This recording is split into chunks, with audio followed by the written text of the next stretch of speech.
आता व्हायला काय लागलं मंडळी,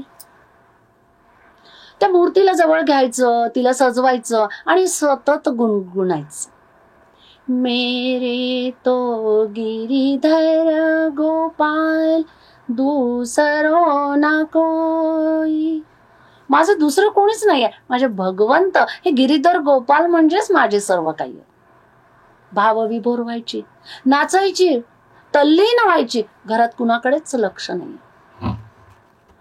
आपल्याला कोणी बोलतंय का, कुणी आपल्याशी बोलतं का, आपण कुणाशी बोलतो काही नाहीये, फक्त एकट्या त्या मूर्तीच्या सानिध्यात जायचं, दिवस रात्र तिला आपल्या जवळ ठेवायचं आणि असंच खेळायचं. बरं, परिस्थिती अशी आहे की कधी नटणं नाही, थटणं नाही, म्हणजे आपण थोडक्यामध्ये मध्ये तो म्हणतो तसा साज शृंगार नाही, काही नाही. आणि आज याच राजघराण्यामध्ये मेवाडचे राजपुत्र भोजराज मुद्दाम या मेळतला आलेले, ज्या ठिकाणी आता मीरा तिच्या वडिलांसोबत राहती झालेली. बरं, हे राजघराण्यातले राजपुरुष काय यायचे तर दुसऱ्या राजघराण्यामध्ये काही कुमारिका पाहिल्या तर त्यातल्या एखादी कुमारिका आपल्याला जर ती आवडली तर तिच्याशी आपल्याला नक्कीच विवाह करता येईल, असाच विचार असायचा. आणि त्याच विचारानं हे राजपुत्र आलेले आहेत. या राजघराण्यामध्ये अनेक राजकन्या त्यांनी बघितलेल्या आहेत, अनेक ठिकाणी गेलेले आहेत. परंतु ज्या वेळेला ते या ठिकाणी आले त्यावेळेला त्यांचं लक्ष त्या साध्या सोज्वळ रूपाकडे गेलं, मीरेकडे गेलं आणि मनामध्ये मूर्ती ठसली.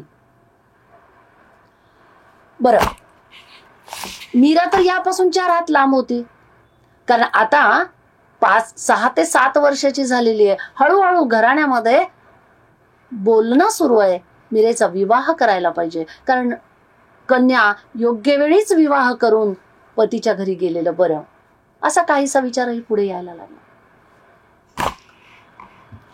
बरं, भोजराजांनी जेव्हा बघितलं तेव्हा त्या निखळ सौंदर्यावर ते आकृष्ट झाले आणि मीरेच्या वडिलांकडे गेले. प्रत्यक्षात मागणीच घातली, तुमच्या मुलीला मी करून घ्यायला तयार आहे. परंतु हा विषय मीरेला नाही रुचला.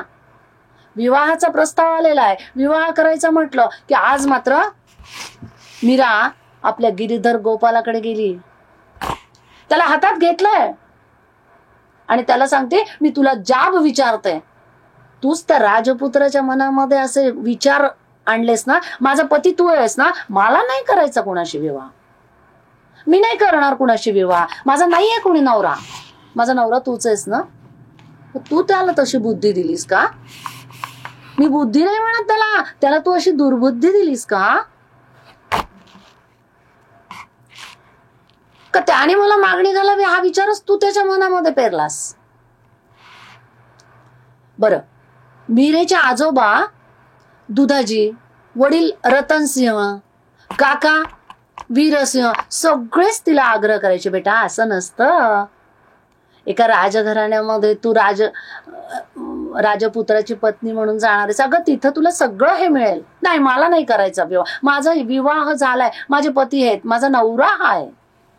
खूप आग्रह करत गेली. कोण ऐकतो हो? या मोठ्या माणसांनी सगळ्यांनी ठरवलं आता लहान आहे, वयात आली की आपोआप तिला बरं वाटेल आणि संसार करेल, म्हणून बळजबरीच विवाह लावून दिलाय.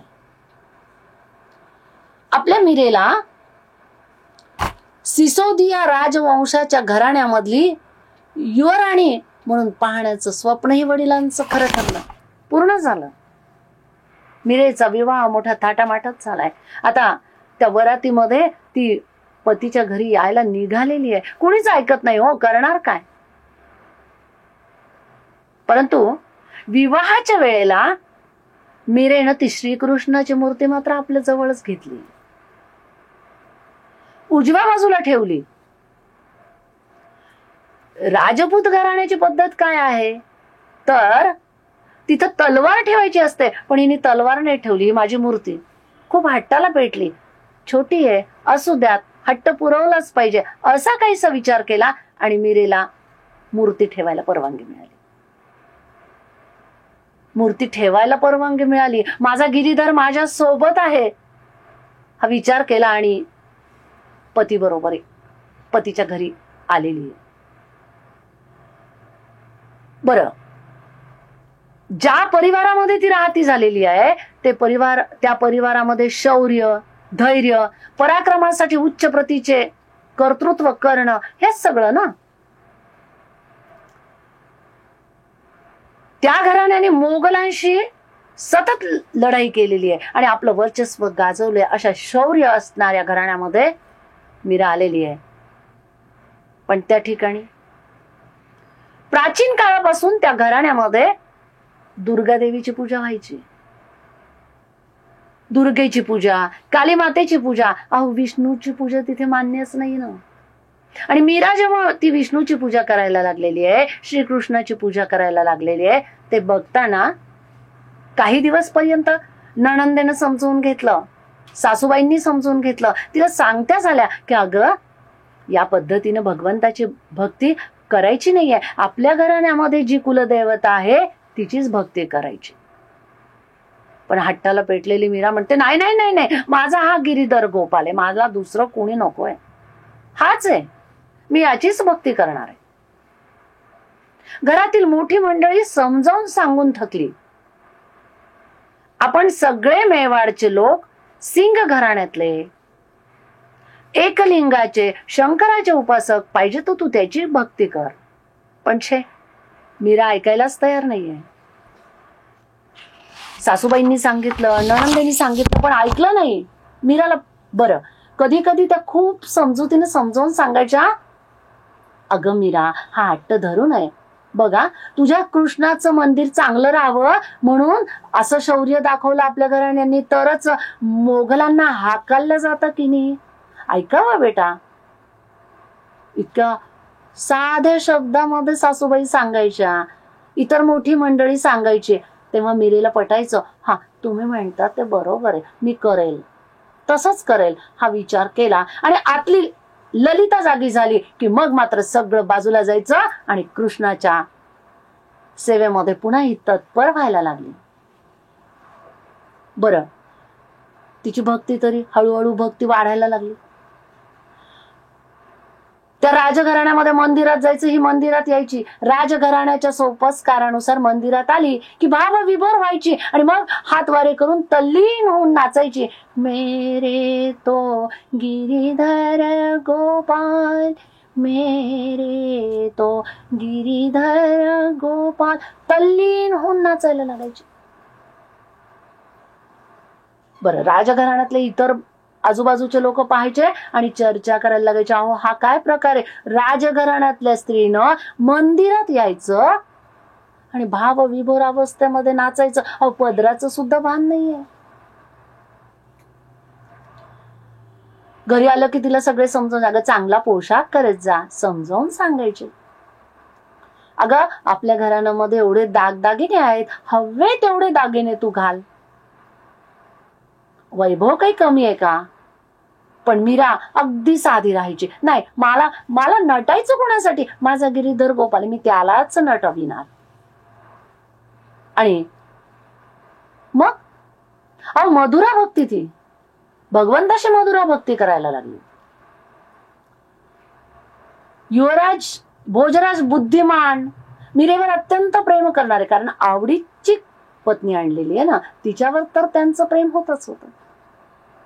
पण ती एकदा भजनात तल्लीन झाली की तिचं भान राहत नाही. हे लोक जेव्हा सांगायला लागले तेव्हा त्यांना वाटायचं खरंच आहे. लोक म्हणतात, ही का वेडी आहे.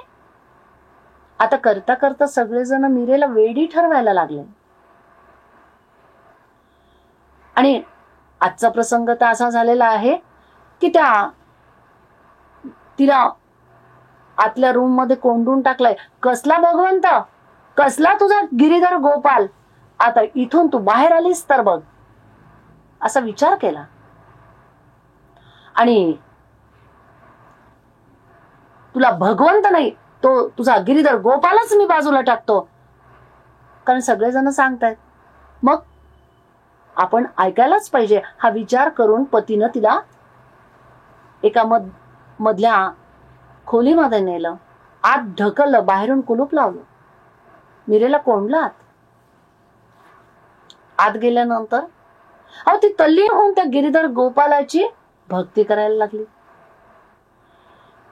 बोलायला लागली आहे.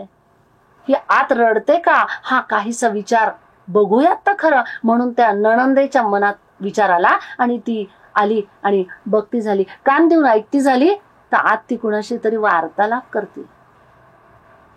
लगेच मीरेची नणंद भोजराजांकडे आली आणि त्यांना सांगते, अरे ती कुणाशी तरी आत बोलतीये, कुणाशी तरी वार्तालाप करतीये, कुणाची तरी आळवणी करते. कृष्णाशिवाय कुणाची आळवणी करणार ती? आत का कृष्ण आहे? कृष्णाशिवाय तिला काही दिसतच नाही. बाहेर सगळं बोलणं सुरू आहे. तेव्हा राग अनावर झाला आणि आता खरंच तिला काय करता येईल असा विचार मनामध्ये आला आणि तिला मारण्यासाठी म्हणून पतिराज मध्ये आलेले. कुलूप उघडलं आणि बघतायत तो काय, मीरा भावविभोर अवस्थेमध्ये नाच करते. कुणाशी बोलत होतीस तू? म्हणून पतिराजांनी आवाज वाढवून तिला विचारलं. त्यावेळेस ती सांगते, हो मी कुणाशी बोलणार, पुरुष श्रेष्ठ भगवंताशी बोलत होते, मी माझ्या गिरीधर गोपालाशी बोलत होते. ती मीरेची भाव अवस्था पतिराजाने बघितली आणि मनामध्ये विचार आला, काय ते बोलणार हो हिला? भगवंताशी एवढी तल्लीन झालेली आहे ती, काय ते बोलणार? सगळं बघितलं आणि सासरच्या लोकांनी मात्र मीरेला वेडच ठरवलं.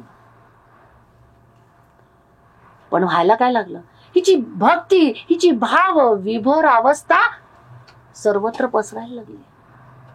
मोठमोठे साधू संत यांच्या घराण्यामध्ये यायला लागले. तुमच्या घराण्यामध्ये एक भक्ती या पद्धतीची, आम्हाला तिला भेटायचं. आणि घराण्यातले लोक तर हिला ठार वेडी ठरवून मोकळे झालेले. पतिराजांनी विचार केला की छे, हिला संसारात रस नाहीये. आणि आज मीरेच्या जवळ पतिराज आले आणि त्यांनी सांगितले, कृष्णाची भक्ती करायची आहे ना तुला, मंदिर बांधून देऊ तुझ्यासाठी. पतिराजांनी मंदिर बांधून देऊ म्हटल्याबरोबर केवढा आनंद झाला हो. आणि खऱ्या अर्थाने पतीचं प्रेम बघा कसं येते. त्या पत्नीसाठी त्यांनी आपल्याच राजघराण्यामध्ये कृष्णाचं मंदिर बांधून दिलं तिला आणि तिचीच परवानगी घेऊन आपला विवाह दुसरा केला. आनंदात राहते झालेले. याला खरंच प्रेम म्हणतात हो. पतीनं पत्नीवर प्रेम करायचं तर याही पद्धतीने करायला पाहिजे. आता मीरा मोकळी झालेली आहे, भगवंताची आराधना करण्यात मोकळी झालेली आहे. आणि झालं काय मंडळी, काही दिवस गेले असेच. मीरा त्या मंदिरात जायची, पायात घुंगरू बांधायची, नाचायची, भजन गायची. हळूहळू त्या कृष्णाच्या मंदिराला मीरेचंच मंदिर म्हणू लागलंय. ख्याती पसरत गेली हो. काही दिवस गेलेत आणि आज याच सुमारास मीराचे ते पतिराज कुंवर भोजराज एका युद्धाला गेलेले आहेत आणि बातमी आली आहे ते युद्धात जखमी झाले. अहो जखमी कशाला, गतप्राण झालेले. पतिराज गेले. आता राजगादीवर मात्र राणासिंग भोजराजांचे लहाने बंधू राजगादीवर बसले. पण हा राणासिंग मीरेला पाण्यात पाहायचा, कारण दरवेळेला हिच्यामुळे आपल्या घराण्याला सगळेजण नाव ठेवतायत. असल्या पद्धतीची बाई, त्यापेक्षा हिला शिक्षाच केलेली बरी. आणि आता माझ्या हातात आलेलं आहे. कुठंतरी द्वेष मत्सर याची भावना जागृत झाली. कारण मीरा तिच्या भक्तीमुळं, तिच्या त्या पदांमुळं, तिच्या गीतांमुळं आणि तिच्या त्या कृष्ण प्रेमामुळे इतकी लोकप्रिय व्हायला लागलेली होती की ती जशी जशी लोकप्रिय व्हायला लागली तशी तशी राणासिंगाच्या मनातली तिच्याबद्दलची द्वेषाची भावना वाढीला लागलेली. मग फार छळ केला हो या राणासिंगाने, फार छळ केला. तो मीरेचा छळ कोणत्या पद्धतीने केला हा आपण पुढच्या भागात बघणार.